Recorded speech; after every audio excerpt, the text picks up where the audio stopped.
Welcome back to Old Charles. Today we are talking about the United States South Dakota 5-cent 2002 coin and its real value in the coin market. Many people think this coin is just a normal nickel, but collectors know that some versions can be worth more than face value. The 2002 South Dakota 5-cent coin is part of the famous 50-state quarters program released by the United States Mint. This program started in 1999 and continued until 2008, but many new collectors sometimes confuse the state quarters with other denominations. The South Dakota design was officially released in 2006 as a quarter dollar, not as a 5-cent coin. So if you are holding a 2002 5-cent coin, it is actually a regular Jefferson nickel. In 2002, the 5-cent coin featured President Thomas Jefferson on the obverse and his home Monticello on the reverse. This design was used for many years before the Westward Journey series changed the reverse in 2004 and 2005. The 2002 nickel was produced in large numbers at the Philadelphia and Denver mints. There is also a proof version made in San Francisco for collectors. If your coin has no mint mark, it was made in Philadelphia. If it has a D mint mark, it was made in Denver, and if it has an S mint mark, it is a proof coin from San Francisco. Now let us talk about value in circulated condition. A 2002 nickel from Philadelphia or Denver is usually worth face value, which is 5 cents, because millions were made and they are still easy to find in pocket change. However, coins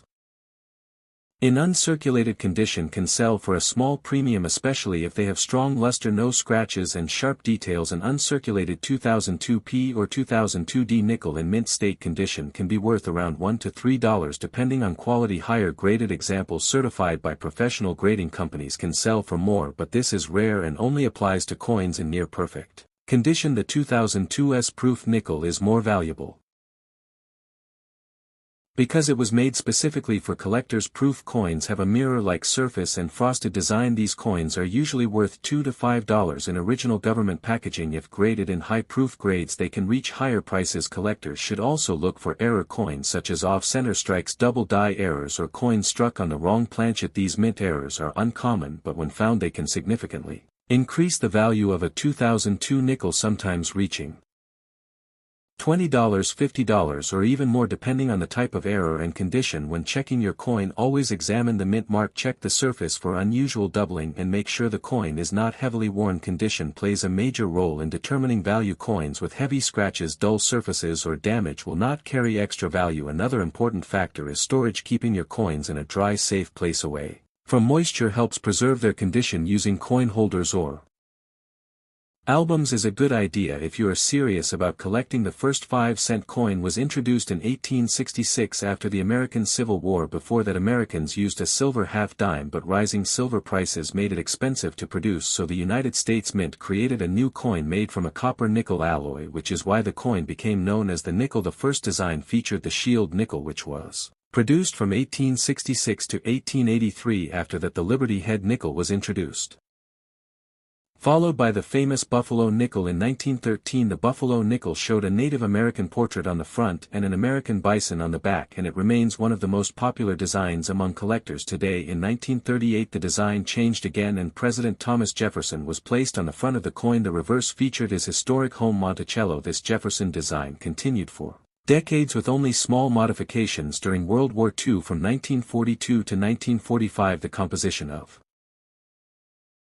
the nickel changed because nickel metal was needed for the war effort. Special war nickels were made with silver content, and they can still be identified today by a large mint mark above Monticello. By 2002, the 5-cent coin was still using the classic Jefferson portrait and Monticello reverse. This was just before the major design change in 2004 and 2005 when the Westward Journey series celebrated the Lewis and Clark expedition. Those special designs temporarily replaced Monticello before it returned in a new updated style in 2006. The year 2002 itself was not a rare year for the nickel. Millions were produced at the Philadelphia and Denver mints, making it a common modern coin. However, it represents the final years of the long-running original Jefferson Monticello design before the historic redesign. Today, the United States 5-cent coin remains an important part of daily commerce. It is one of the longest-running coin designs in American history and continues to be collected by beginners and experienced numismatists alike. Even common dates like 2002 are part of a larger story that connects American history, art and economy over more than a century.